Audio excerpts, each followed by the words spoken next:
வந்து network settings. So நெட்வொர்க்கில் போயிட்டு நான் கிரியேட் பண்ண என்னோட விபிசி, நான் கிரியேட் பண்ண என்னோட பப்ளிக் சப்நெட், ஆட்டோ எஸ்என்.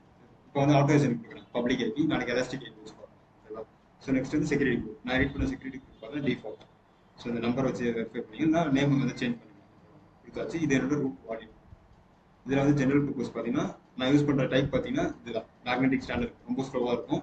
இது நம்ம வந்து ஃப்ரீ டைமில் வந்து இந்த ஹெச்டிடி வராது, ஓகேங்களா. ஹார்ட் டிரைவ் இது வராது, எஸ்எஸ்டி தான் வரும். ஸோ அதில் நான் ஜென்ரல் பர்பஸ் 3 யூஸ் பண்ணிக்கிறேன். அதான் அதுதான் இது நமக்கு ஹெச்டிடினா என்ன சொல்றது, ஹார்ட் டிரைவ். அது நம்ம வந்து இந்த ஃப்ரீ டைமில் வராது. அதனால நம்ம வந்து ப்ரொவிஷன் இன்புட் அவுட்புட் ஆப்ரேஷன்ஸ் இது ஒன்று இருக்குது. இது நம்ம ஜென்ரல் பர்பஸில் எஸ்எஸ்டியில் இருக்கும்.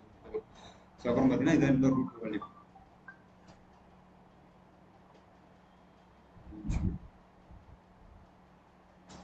சொல்லுங்க ப்ரோ.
ஓகே. ஸோ பார்த்தீங்கன்னா இதான் ரூட் வால்யூம். நமக்கு பார்த்தீங்கன்னா ஃப்ரீ டேபிள் வந்து அப் டு 30 ஜிபி வரைக்கும் தெரியுதுல்ல, 30 ஜிபி வரைக்கும் ஃப்ரீ. இப்போ எப்படி வந்து ஜி ட்ரைவ் வந்து 15 ஜிபி ஃப்ரீயாக தராங்க, அது மாதிரி 30 ஜிபி. இது நீங்கள் ப்ராப்பராக யூஸ் பண்ணிங்கன்னா என்ன ஃபார்மேட் வேணாலும் யூஸ் பண்ணிக்கலாம். எல்லா ஃபார்மேட்டையும் நம்ம வந்து என்ன பண்ணிக்கலாம், எப்படி சொல்றது, ஸ்டோரேஜ் யூஸ் பண்ணிக்கலாம். S3ன்னு ஒன்று இருக்குது, அது வந்து நீங்கள் ஜி ட்ரைவ் வரை யூஸ் பண்ணிக்கலாம். அது யூஸ் பண்ண தெரிஞ்சுக்கலாம், பார்த்துக்கலாம். ஸோ இது வந்து இதுதான் என்னோட basic configurations. Name, application template, OS template, அதோட டிஸ்கிரிப்ஷன்ஸ், இன்ஸ்டன்ட் டைப்பு. இந்த டைப்பு தான் வந்து படிக்க சொல்லியிருக்கேன். படிச்சுட்டு வந்து டவுட்டு கேளுங்க, நான் திரும்பவும் சொல்லுவேன், ஓகேங்களா. ஸோ சப்போஸ் புரியலன்னா நான் சொல்ற மாதிரி அதாவது என்னென்ன டைப் எதுக்கு யூஸ் பண்ண சொல்லியிருக்கேன். நீங்க எத்தனை டைப்ஸ் இருக்கு, என்னென்ன ஃபேமிலிஸ் இருக்குன்னு பாருங்க. இப்போ T2 இருந்தால் ஃபேமிலி வந்து T2, சிங்கிறது எதுக்கு கம்ப்யூட்டரைஸ்டு, ஓகேங்களா. ஸோ இந்த மாதிரி ஆறுங்கிறது மெமரி ஆப்டிமைஸ். ஸோ இந்த மாதிரி இந்த டைப் இதுதான் யூஸ் பண்ணணும், இந்த ஃபேமிலி அப்படிங்கிற அது தெரிஞ்சுக்கிறது தான். ஓகே, இதெல்லாம் வந்து தேரிட்டிக்கல் தான். கீப்பர் வந்து நான் செக்யூரிட்டா கனெக்ட் பண்ணுறது யூசிங் புட்டி. அதுக்கப்புறம் பார்த்தீங்கன்னா விபிசி சப்நெட் ஒன்று தான் இருக்கும், which means one zone 1A இங்கே போட்டிருக்க ஏபி சவுத் 1A, ஓகேங்களா. ஸோ அதை கொடுத்துட்டேன். பப்ளிக் ஐபி வந்து ஆட்டோஜன். பப்ளிக் ஐபி இல்லாமல் நம்மளால ஒன்றும் பண்ண முடியாது, ஓகேவா. ஸோ இது செக்யூரிட்டி குரூப். செக்யூரிட்டி குரூப்ங்கிறது இன்கமிங் டிராஃபிக்கை ரெஸ்ட்ரிக்ட் பண்ணுறது, அவுட் கோயிங் டிராஃபிக்கையும் ரெஸ்ட்ரிக்ட் பண்ணுறது, ஓகேங்களா. ஸோ யாரை நீங்கள் அலோவ் பண்ணுறீங்களோ அவங்க மட்டும் தான் உங்களோட நெட்ஒர்க்கில் வாங்கணும். ஸோ அதில் இன்னும் டீட்டெயில்டாக பார்ப்போம், லோட் பேலன்ஸ். ஆனால் இப்போதைக்கு இந்த 3 இதுதான் யூஸ் பண்ணுவோம். அப்ளிகேஷன் பேஸ்டாக நான் ஒர்க் பண்ணுறதுனால இந்த 3 தான் எப்படி சொல்கிறது மேண்டேட்டரி. அதுக்கப்புறம் டாக்கர் டெவாப்ஸ் இருக்கும்போது தெரியும் இன்னும் எவ்வளோ வந்து செக்யூரிட்டி குரூப் வந்து மாடிஃபை பண்ணுறது. அதில் டாக்கர் வரப்போ ஆன்சிபிள் வரப்போலாம் உங்களுக்கு தெரியும். ஸோ இப்போ இதே கான்ஃபிகரேஷனை நான் வந்து எத்தனை இன்ஸ்டன்ஸ் வேணாலும் என்னால் பண்ண முடியும். எத்தனை வருதுன்னு அதுக்கு மேலே வரல, ஏதோ சம் அமௌண்ட்டுக்கு மேலே வராது, ஓகேங்களா. டாட் வந்துச்சு ஒரு லெவலுக்கு போகும்போது டாட் வந்து, ஓகே. ஸோ அதான் இப்போதைக்கு நான் ஒன்றே போகலாம், ஓகேவா. இது என்னோட இது சாஃப்ட்வேர் வந்து யூஸ் பண்ணுறது. என்னோட family which means virtual server type, instance type, firewall which means security group, volume வந்து 8 GB. So in your first year of opening an AWS account, you get 750 hours of per month. ஒரு மாதத்துக்கு நீங்கள் 750 hours, அதுவே போதுமானது. ஒரு நாளைக்கு 24 hours. நீங்கள் எப்படி 24 hours யூஸ் பண்ண போகிறது, மேக்ஸிமம் 8 hours கூட யூஸ் பண்ணிக்கலாம், எத்தனை நாள் வருது. ஸோ அவ்வளோ ஃப்ரீயாக தரான், யூஸ் பண்ணிக்கலாம், ஓகேவா. ஸோ அப்படியே சார்ஜ் ஆனாலும் நீங்கள் பே பண்ண போகிறது கிடையாது. எவ்வளோ வேணாலும் சார்ஜ் ஆகிட்டு பே பண்ணுறீங்க. ஆனால் எந்த சர்வீஸ் சார்ஜ் ஆகும் சார்ஜ் ஆகாதுன்னு தெரிஞ்சுக்கணும். ஏன்னா ரியல் டைமில் போயிட்டு நீங்கள் இஷ்டத்துக்கு நீங்கள் பண்ணிட்டீங்கன்னா பிரச்சனை ஆகிடும். எது சார்ஜ் ஆகும் எது ஆகும்னு தெரிஞ்சுக்கிட்டு யூஸ் பண்ணணும். So when use with free tier 70 hours per month, அப்புறம் public address 30 GB of free, 1 GB of bandwidth, இதெல்லாமே ஃப்ரீயாக கொடுக்குறோம். ஸோ லான்ச் இன்ஸ்டன்ஸ் அவ்வளோதான், சர்வர் கிரியேட் பண்ணியாச்சு, ஓகேவா. ஸோ இதுதான் என்னோட சர்வர். உள்ளே போய் பார்த்துக்கிட்டிங்கன்னா ரன்னிங்கில் இருக்கா. ஸோ இனிஷியலைஸ் ஆகிட்டு இருக்கு. இது என்னோட பப்ளிக். நான் ஆட்டோஸ் தான் கொடுத்துருக்கேன். நாளைக்கு வந்து எலாஸ்டிக் ஐபி பார்க்கலாம். எலாஸ்டிக் ஐபி வந்து நான் சொன்ன எலாஸ்டிக் ஐபி சொல்லலை, அதை பார்க்கலாம். அது வந்து பெர்மனன்ட் பப்ளிக் ஐபி சொல்லுவோம். அது சப்போஸ் நான் வந்து ரீபூட் பண்ணணும்னு வச்சுக்கலாம். ஸோ அதை ரீபூட்டோ இல்லை ஸ்டாப் பண்ணிட்டு ஸ்டார்ட் பண்ணாலோ இந்த ஐபி சேஞ்ச் ஆகும். அதுதான் ஆட்டோஸ். இது நீங்கள் டிஎன்எஸோட மேப் பண்ணிருந்தா அப்போ இஷ்யூ ஆகிடும். ஃப்ளெக்சிபிள் அதே ஐபி தான். அதனால தான் பெர்மனன்ட் பப்ளிக் ஐபி. இது அவுட் சோர்ஸ் பார்த்தீங்கன்னா கோட் அடியில் வேற ஐபி தான் இருக்கும். AWSல ப்ரொவைட் பண்ணுற பேர் வந்து எலாஸ்டிக் ஐபி பேர். அது அஷூரில் பார்த்தீங்கன்னா வேற ஒரு டைம். ஸோ பார்த்தீங்கன்னா இது என்னோட என்டையர் டெர்மினேட் அண்ட் டெலிட் தான். ஸோ இது என்னோட பப்ளிக் சர்வரோட பிரைவேட் ஐபி. இது என்ன ரேஞ்சில் இருக்கு, இந்த ஃபர்ஸ்ட் 3 இருக்கு, அது என்னன்னு கேட்குறேன். Network address. இந்த நெட்வொர்க் அட்ரஸ் நான் எங்கே டிஃபைன் பண்ணேன், எங்கே பண்ணேன், சிஐடிஆர் எங்கே பண்ணேன், அது ஓகே. அது என்ன IPv4 எதில் போய் செலக்ட் பண்ண சப்நெட். சப்நெட்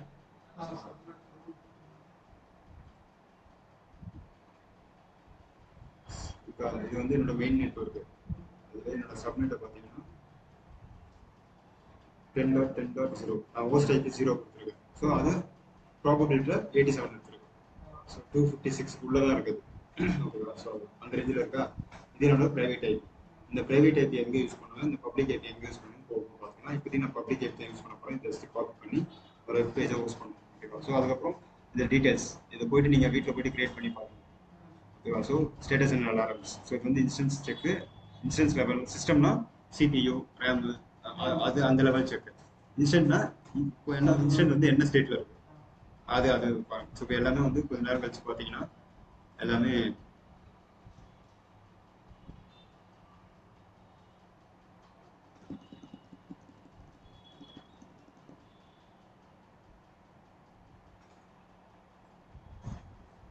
எல்லாமே ஓகே தான். இந்த மாதிரி ஓகே வந்துடும். அதுக்கப்புறம் செக்யூரிட்டியில் போனீங்கன்னா என்னோட incoming out going traffics.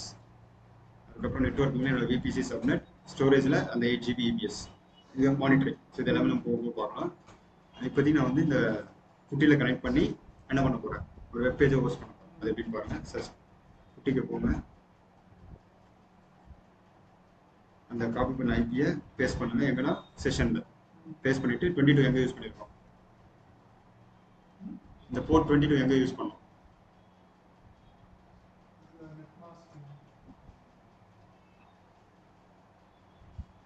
Rule எங்கே யூஸ் பண்ணணும், இது எதோட போர்ட் ரேஞ்ச் 22ங்கிறது எஸ்எஸ்ஹெச்சோட போர்ட் ரேஞ்ச். அந்த எஸ்எஸ்ஹெச் எங்கே நான் வந்து ஆட் பண்ணேன், செக்யூரிட்டி அதில் அந்த போர்ட் நம்பர் 22, எஸ்எஸ்ஹெச்சுக்கு 22, ஹெச்டிடிபிக்கு 80, ஹெச்டிபிஎஸ்க்கு வந்து 443. ஸோ இந்த 22 போர்ட் மூலயமா செக்யூர்டாக கனெக்ட் பண்ணுற கனெக்ஷன் டைப் பார்த்தீங்கன்னா எஸ்எஸ்ஹெச். ஸோ இதுதான் நான் வந்து அங்கே ஆட் பண்ணியிருக்கேன். அதில் ஆட் பண்ணால் தான் என்னால் இங்கே கனெக்ட் பண்ண முடியும். ஓகேவா? ஸோ நெக்ஸ்ட் வந்தீங்கன்னா எஸ்எஸ்ஹெச் இருக்கா, அதில் அத்தென்டிகேஷன், அதில் க்ரெடென்ஷியல்ஸில் நான் டவுன்லோட் பண்ண பார்த்தீங்கன்னா கீபேட், அதை அப்படியே போடணும். ஸோ நம்ம பார்த்தீங்கன்னா இதுதான் பெஸ்ட் கீபேட். ஓகேவா? ஸோ அதோட பாத் வந்துருச்சா, இப்போ என்னால் கனெக்ட் பண்ண முடியும். ஸோ இந்த மாதிரி இதான் என்னோட, நான் இப்போ வந்து பப்ளிக் ஐபியை வச்சு என்னோட ப்ரைவேட் ஐபிக்குள்ளே போகிறேன் எப்படின்னு பாருங்கள். ஸோ இப்போ வந்து அக்செப்ட் கொடுத்தோடனே லாகின் ஆஸ் கேட்குதா, யூசர் நேம் பார்த்தீங்கன்னா EC2 ஐபன் யூசர். எனக்கு இன்ஸ்டன்ஸ் கிரியேட் பண்ணும்போது சைட்டில் பார்த்துருப்பீங்க, நான் நெக்ஸ்ட் டைம் பார்க்குறேன். ஸோ இப்போ எதில் இருக்கேன், ஒன்ஸ் நான் வந்தது பார்த்தீங்கன்னா என்னோட ப்ரைவேட் பப்ளிக் ஐபியை வச்சு நான் ஒன்ஸ் லாகின் பண்ணது எனக்கு எங்கே போகுது, private IP. Which means users வந்து பப்ளிக் ஐபி அந்த டிஎன்எஸோட மேப் பண்ணியிருப்பாங்க, ப்ரைவேட் ஐபியை மேப் பண்ண மாட்டாங்க. யூசரை பொறுத்த வரைக்கும் அந்த டிஎன்எஸ் நேம் வச்சு உள்ளே வருவான். அது என்ன பண்ணும், டிஎன்எஸ் ரிசால்வர் மூலமா அந்த எந்த ஐபி மேப் பண்ணிருக்குன்னு செக் பண்ணும். செக் பண்ணிட்டு இதுக்கு ரீடாக்ட் பண்ணிடும், பப்ளிக் ஐபிக்கு ரீடாக்ட் பண்ணும். அந்த பப்ளிக் ஐபி வந்து இந்த ப்ரைவேட் ஐபிக்கு ரீடாக்ட் பண்ணும். ஸோ இப்படிதான் நீங்கள் வந்து அந்த சர்வருக்குள்ள வந்து அந்த அப்ளிகேஷன் யூஸ் பண்ணலாம். ஸோ இப்போ உள்ள வந்தாச்சு. இப்போ நான் இருக்கிறது பார்த்தீங்கன்னா EC2 யூசர். அதுலேருந்து நான் ரூட் யூசருக்கு போகணும். ரூட் யூசர்னா அதுக்கு வந்து எந்த ரெஸ்ட்ரிக்ஷன் கிடையாது, எல்லா பெர்மிஷனும் இருக்கும். ஸோ அதை போட்டு இதுலேருந்து தான் இதுதான் ஃபஸ்ட்டு லினக்ஸ் கமாண்ட். இப்போ தான் ஆரம்பிக்கிறீங்க லினக்ஸ் கமாண்ட்ஸ். இன்னும் போக நிறைய சுடோசுனா ஸ்விட்ச் யூசர், ஃபர்ஸ்ட் SU வந்து ஸ்விட்ச் யூசர், டிஓ வந்து டூயர் செய்கிறவங்க, SUங்கிறது சூப்பர் யூசர். அந்த சூப்பர் யூசர் தான் ரூட் யூசர். ரூட் EC2 வந்து ரூட் மாறிடுச்சு. இப்போ EC2 டைரக்டரியில் இருக்கீங்க, அதை சேஞ்ச் பண்ணி ஹோம் டைரக்டரி மாறுறீங்க. ஹோம் டைரக்டரியில் இருந்துட்டு ரூட் டைரக்டரி போகிறதுக்கு ஜஸ்ட் 2 டாட் வச்சிங்கன்னா சிடிங்கிறது சேஞ்ச் டைரக்டரி. அதாவது நான் வந்து EC2 டைரக்டரியிலேருந்து ஹோம் டைரக்டரி போகிறேன். ஹோம் டைரக்டரியிலேருந்து ரூட் டைரக்டரி, இந்த ஸ்லாஷிங்கிறது ரூட் டைரக்டரி. அதில் போயிட்டு இதில் தான் நான் வந்து ஒரு வெப் பேக்கேஜை இன்ஸ்டால் பண்ண போகிறேன். அப்பாச்சிங்கிறது வெப் சர்வர். ஸோ அதை இன்ஸ்டால் பண்ணுறதுக்கு இன்ஸ்டால், எம்ங்கிறது எல்லோ டாட் அப்டேட் மாடிஃபை. நீங்கள் ஏதோ பேக்கேஜ் இன்ஸ்டால் பண்ணுறீங்கன்னா இதை வந்து எம் அப்டேட் பண்ணணும். ஓகேங்களா? இப்போ நான் வந்து லினக்ஸ் யூஸ் பண்ணுறதுனால அப்டேட் எம் யூஸ் பண்ணுறேன். இதுவே உபுண்டு யூஸ் பண்ணிருக்குன்னா sudo apt யூஸ் பண்ணுவேன். YUM, எம்னா எம் கிடையாது, YUM எல்லோ டாட். அது ஆல்ரெடி வந்துருச்சு. சப்போஸ் இதெல்லாம் விட்டு இருந்ததுன்னா அப்டேட் பண்ணும், ஆட்டோமேட்டிக் எல்லாமே வந்துருச்சு. ஸோ இப்போ வந்து என்ன பண்ண போகிறோம்னா எம் இன்ஸ்டால் HTTPனா நான் அப்பாச்சி இன்ஸ்டால் பண்ண போகிறோம். இப்போ நோய் கொடுத்தீங்கன்னா S101 கேட்கும். அந்த நேரத்தில் மறுபடியும் SN கொடுப்பீங்க. எம் இன்ஸ்டால்னு வந்துருக்கு. ஸோ S101 கேட்கும். So installing HTTP which means Apache. ஓகேவா? ஸோ அதோட டிபெண்டன்சிஸ், வீக் டிபெண்டன்ஸ் எல்லாமே மாடியூல்ஸ் எல்லாமே இருக்குது. எஸ் கொடுக்குறேன், ஒய் கொடுத்தீங்கன்னா இன்ஸ்டால் ஆகிடுச்சு. ஸோ எல்லாமே இன்ஸ்டால் ஆகுது பார்த்தீங்களா? சரிதான். ஸோ இப்போ போயிட்டு HTTPD-D போட்டிங்கன்னா என்னோட வெர்ஷன் வந்துடும்.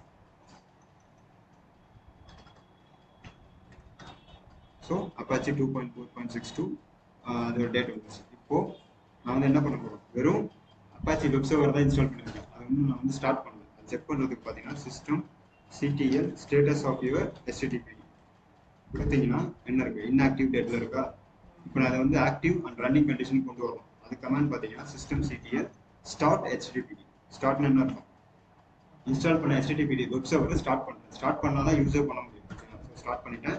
ஸ்டார்ட் பண்ணதுக்கப்புறம் எனேபிள்னு ஒரு ஆப்ஷன் இருக்குது. எனேபிள் ஏன் கொடுக்குறேன்னா, சப்போஸ் நீங்கள் வந்து இன்ஸ்டன்ஸை ரீபூட் பண்ணினா மறுபடியும் நீங்கள் வந்து ஸ்டார்ட் பண்ணுற மாதிரி இருக்கும். எது HTTP அது வேணாம்னா நீங்கள் எனேபிள் பண்ணிட்டீங்கன்னா ரீபூட் ஆனாலோ இல்லை ஸ்டாப் பண்ணிட்டு ஸ்டார்ட் பண்ணாலும் அப்பாச்சி இன்ஸ்டால் ஆனது தான்.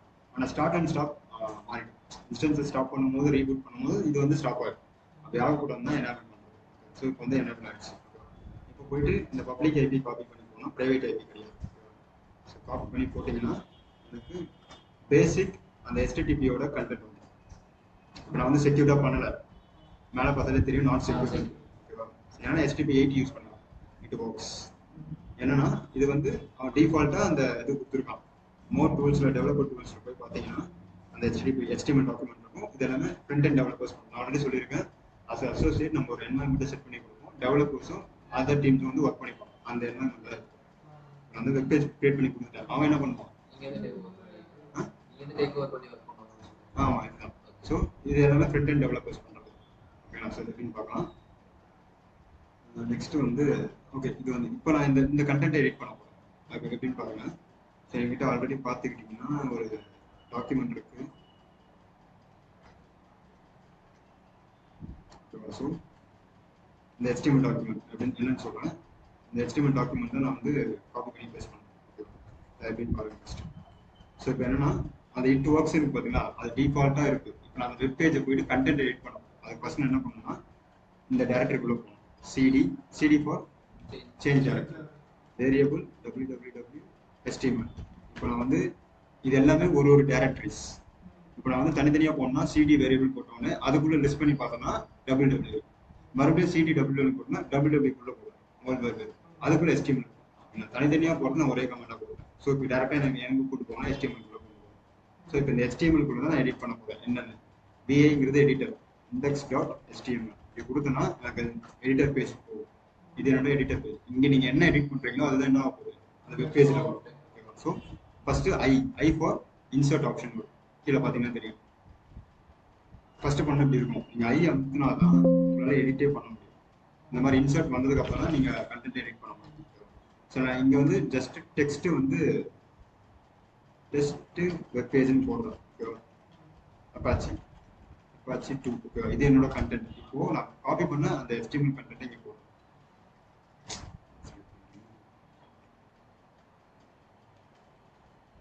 இது வந்து ஆல்ரெடி எனக்கு இருந்த அந்த கண்டென்ட். ஓகேவா? ஸோ இது வந்து ஜஸ்ட் நான் என்ன பண்ணேன்னா நான் ஒரு ஏதோ ஒன்று ஆட் பண்ணுறேன். ஓகே, இங்கே ஆட் பண்ணிட்டேன். அது நம்ம பண்ணுறது தான் அது. ஓகேவா? ஸோ ரியல் டைமில் பார்த்தீங்கன்னா அந்த கோட் இருக்கும்போது நான் வந்து சும்மா சாம்பிளுக்கு தான் யூஸ் பண்ணுறேன். இது எல்லாமே அந்த என்ன சொல்கிறது கலர்ஸ் எல்லாமே வந்துருக்கு. ஓகேவா? ஸோ அது இன்சர்ட்டில் போயிட்டு இப்போ இன்சர்ட் இருந்தால் மட்டும்தான் என்னால் எடிட் பண்ண முடியும். ஸோ அது வந்து இப்போ சேவ் பண்ணிட்டு வெளியே வரும், அப்போ தான் அங்கே ரிஃப்ளெக்ட் ஆகும். எஸ்கேப் கொடுத்து இந்த இன்சர்ட் இருந்து வெளியே வரும். அதுக்கப்புறம் காலன் W ஃபார் ரைட் சேவ் பண்ணுறீங்க, Q ஃபார் பிட் சேவ் பண்ணிட்டு வெளியே வரீங்க, எக்ஸ்கிளமேட்டரி இதுதான் சேவ் பண்ணிட்டு வெளியே வந்துட்டீங்க. அப்போ லிஸ்ட் பண்ணி பார்த்தீங்கன்னா LS-ங்கிறது லிஸ்ட் பண்ணுறது. ஸோ index.html இருக்குது. இப்போ ஜஸ்ட் போயிட்டு உங்களோட வெப் சர்வரை இந்த டாக்குமெண்ட்டுக்கு ஏற்ற மாதிரி எனக்கு. ஸோ இது பார்த்தீங்கன்னா என்னோட அந்த டாக்குமெண்ட்டுக்குள்ளே இவ்வளோ இந்த மாதிரி இருந்திருக்கு. ஸோ நான் எடிட் பண்ண அந்த கண்டென்ட் இருக்கா, அதே மாதிரி மேலே இருக்க அந்த கண்டென்ட் இருக்கு. ஃபஸ்ட்டு அந்த 2 லைன் கொடுக்குறது. ஸோ இப்படி தான் நம்ம வந்து எடிட் பண்ணிக்கலாம். வெப் பேஜ் ஒரு என்வரன்மெண்ட்டை செட் பண்ணி கொடுத்தாச்சு. அதுக்கப்புறம் டெவலப்பர்ஸ் அவங்க பார்க்கலாம். ஸோ இதுதான் EC to VPC-யை வச்சு நம்ம வந்து ஒரு வெப்சைட்டை போஸ்ட் பண்ணோம். நான் வந்து போஸ்ட் தான் பண்ணியிருக்கேன், தவிர டெப்ளாய் தான் பண்ணல. டெப்ளாய் பண்ணுறதுனா டாக்கர் ஆன்சிபிள் வரும்போது பார்த்துக்கலாம். ஸோ நீங்கள் போயிட்டு இந்த மாதிரி ஒரு வெப்சைட்டை போஸ்ட் பண்ணி செக் பண்ணிக்கலாம். அதே மாதிரி இந்த டாக்குமெண்ட் வேணும்னா நெட்டில் போய் எடுத்தீங்கன்னா சாம்பிள் HTML டாக்குமெண்ட் கேட்டிங்கனாலே வந்துடும். அதில் இந்த மாதிரி வரும். நீங்கள் வேணா எது வேணா எடுத்துக்கலாம். இப்படி தான் வெப்சைட்டை பில்ட் பண்ணுறோம். ஓகேவா? புரியுதா?